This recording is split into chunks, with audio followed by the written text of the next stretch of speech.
Mercredi 5 février 2025, l'amour de Dieu pour la justice.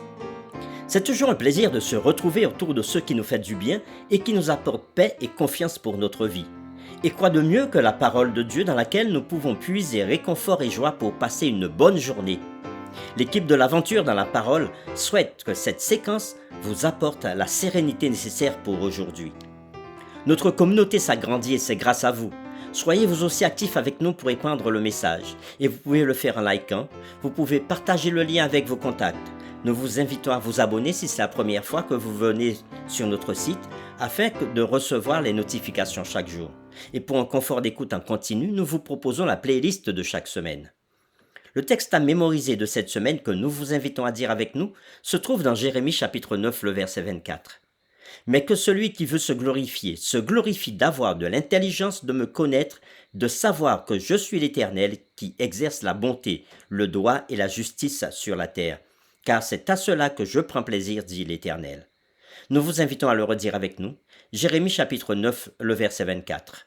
Mais que celui qui veut se glorifie d'avoir de l'intelligence de me connaître et de savoir que je suis l'Éternel qui exerce la bonté, le droit et la justice sur la terre. Car c'est à cela que je prends plaisir, dit l'Éternel. En quoi l'amour réclame-t-il la justice? Dieu change-t-il ses décisions en fonction de son humeur du moment? Les réflexions de cette semaine nous aident à répondre à ces questions, et aujourd'hui nous le faisons avec la séquence « Un Dieu qui se repent ». Dieu peut-il se repentir? Si oui, qu'est-ce que cela signifierait?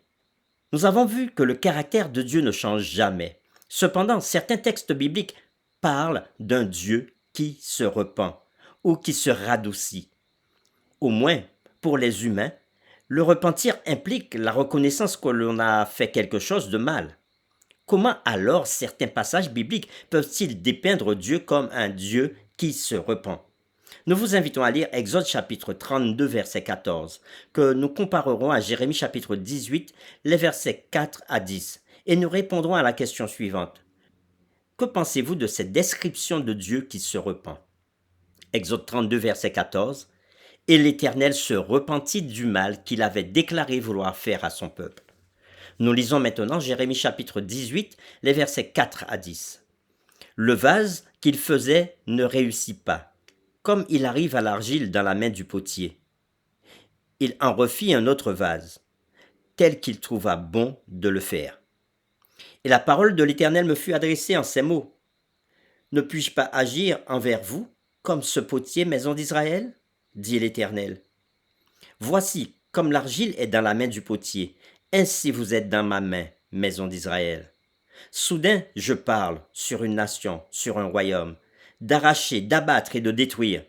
Mais si cette nation, sur laquelle j'ai parlé, revient de sa méchanceté, je me repens du mal que j'avais pensé lui faire. Et soudain, je parle sur une nation, sur un royaume, de bâtir et de planter. Mais si cette nation fait ce qui est mal à mes yeux et n'écoute pas ma voix, je me repens du bien que j'avais eu l'intention de lui faire. Après avoir lu Exode chapitre 32 verset 14, que nous comparerons à Jérémie chapitre 18 verset 4 à 10, répondons à la question « Que pensez-vous de cette description de Dieu qui se repent ?» Dans ces passages et dans bien d'autres, Dieu est décrit comme relâchant le jugement en réponse à une repentance ou à une intercession de la part des gens. Dieu promet que si le peuple se détourne de sa méchanceté, il se détournera du jugement qu'il avait prévu. Le fait que Dieu se détourne du jugement en réponse de la repentance humaine est un thème commun dans toute l'Écriture. Nous vous invitons à lire Nombre chapitre 13 verset 19 et 1 Samuel chapitre 15 verset 29 et nous répondrons à la question suivante. Qu'enseignent ces textes sur le fait que Dieu se repent? Nous lisons Nombre chapitre 23 verset 19. Dieu n'est point un homme pour mentir, ni un fils d'homme pour se repentir. Ce qu'il a dit, ne le fera-t-il pas? Ce qu'il déclare, ne l'exécutera-t-il pas? Nous lisons maintenant 1 Samuel chapitre 15, le verset 29. Celui qui est la force d'Israël ne ment point, et ne se repent point, car il n'est pas un homme pour se repentir. Après avoir lu Nombre chapitre 23 verset 19 et 1 Samuel chapitre 15 verset 29, répondons à la question suivante. Qu'enseignent ces textes sur le fait que Dieu se repent? Ces passages déclarent explicitement que Dieu n'est pas un homme pour se repentir. Et Dieu n'est point un homme pour mentir, ni fils d'un homme pour se repentir. Ce qu'il a dit, ne le fera-t-il pas? Ce qu'il a déclaré, ne l'exécutera-t-il pas? Lus à la lumière des autres passages, ces textes ne peuvent pas être interprétés comme signifiant le fait que Dieu ne se repent pas du tout, mais ils transmettent plutôt la vérité qu'il ne se repent pas comme le font les humains. Dieu accomplit toujours ses promesses, et bien qu'il change de cap en réponse de la repentance humaine, il le fait toujours en accord avec sa bonté et sa parole. Dieu se détourne du jugement en réponse à la repentance, précisément parce que son caractère est bon, juste, aimant et miséricordieux. Pour terminer, réfléchissons à cette question.